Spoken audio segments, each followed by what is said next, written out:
विज्ञान में अपना दूसरा अध्याय चल रहा था, प्राणियों में पोषण।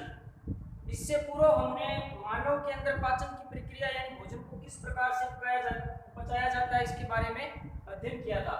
आगे हम पढ़ रहे हैं घास खाने वाले जंतुओं में भोजन का पाचन किस प्रकार से होता है। हमने बहुत सारे जंतु देखे हैं जैसे गाय, भैंस, हिरण आदि। इनको हम शाकाहारी बोलते हैं क्योंकि ये केवल हरे पातों को खाकर अपना जीवन यापन करते हैं। तो जो शाकाहारी जंतु है जैसे गाय, भैंस इत्यादि, इनके अंदर पाचन की प्रक्रिया थोड़ी सी अलग है क्योंकि हमने इन जंतुओं को देखा है कि सामान्यतः यह घास खाने के बाद में कुछ देर तक भोजन को अपने मुंह में रखकर चबाते हैं, जिसे हम जुगाली करना या कंड के नाम से जानते हैं।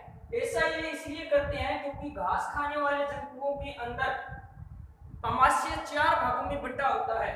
इनमें से जो प्रथम भाग है वो रुमेन के नाम से जाना जाता है।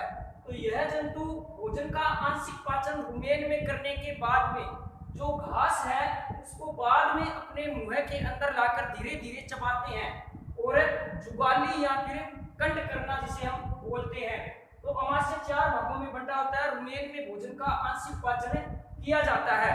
तो घास है वो एक प्रकार का क्या है, सेलुलोज है, और सेलुलोज एक प्रकार का कार्बोहाइड्रेट है।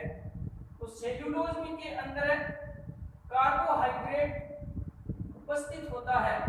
तो यह जो सेलुलोज है इसका पाचन मानव और अन्य जीवों के द्वारा नहीं किया जा सकता क्योंकि जो घास खाने वाले जंतु जैसे खरगोश, गाय, भैंस, हिरण इत्यादि है, इनके अंदर क्षुद्रांत्र और वृद्धांत्र के बीच यानी छोटी आंत और बड़ी आंत के बीच में विशेष प्रकार की संरचना पाई जाती है जिसे हम बोलते हैं अंधनाल। इस अंधनाल के अंदर विशेष प्रकार के जीवाणु पाए जाते हैं और ये जीवाणु इस कार्बोहाइड्रेट यानी कि सेलुलोज का पाचन करने की क्षमता रखते हैं। तो इस प्रकार से घास खाने वाले जंतुओं के अंदर जीवाणुओं के द्वारा अंधनाल में सेलुलोज का पाचन किया जाता है। तो इस तरह से शाकाहारी जंतु हैं उनके अंदर भोजन के पचाने की प्रक्रिया इस प्रकार से संपन्न की जाती है। टॉपिक है अमीबा में पोषण या पाचन। अभी तक हमने यह पढ़ा कि जीवों के अंदर किस तरह से भोजन का पाचन किया जाता है, चाहे एक छोटा जीव हो या बड़ा जीव हो, सभी के अंदर पोषण की जो प्रक्रिया है, पाचन की जो प्रक्रिया है वो एक जैसी है। जैसा कि मैंने प्रारंभ में बताया था कि सभी जीव जटिल भोज्य पदार्थ कार्बोहाइड्रेट को सरल भोज्य पदार्थ में बदलते हैं।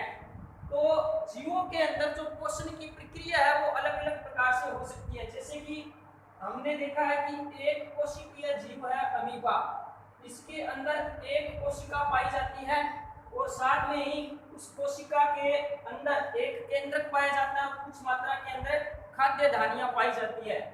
अमीबा जल में पाया जाने वाला एक कोशिक प्राणी है।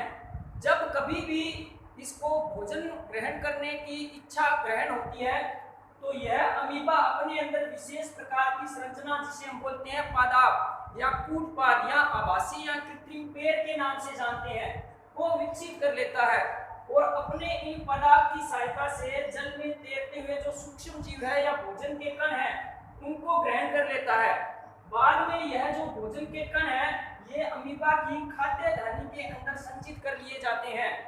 खाद्य धानी में संचित होने के उपरांत इस भोजन को जटिल से सरल भागों के अंदर यानी टुकड़ों के अंदर तोड़ दिया जाता है और शेष जो अपचित भोजन है उसे अमीबा अपनी खाद्य धानी में ही एकत्रित कर लेता है और जब ये खाद्य धानी भोजन के कणों से अपचित भोजन से भर जाती है तो शरीर की सतह के ऊपर आकर फट जाती है जिससे कि जो अपशिष्ट पदार्थ है वो शरीर से बाहर कर दिए जाते हैं।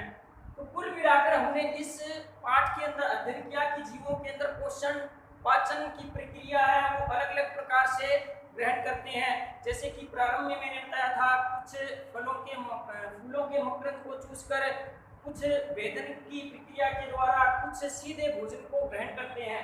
तो जीवों के अंदर पोषण या पाचन की जो प्रक्रम है वो एक जैसा है, यानी कि कहने का आशय यह है कि सभी जीव ये चाहते हैं कि जटिल भोजन को सरल भोजन के अंदर परिवर्तित कर उस भोजन से ऊर्जा और शरीर की वृद्धि और रखरखाव के लिए आवश्यक पदार्थ या खनिज लवण ग्रहण किए जा सके। तो जीवों के अंदर जो पोषण या फिर पोषण की प्रक्रिया है वो ऊर्जा प्राप्ति हेतु की जाती है।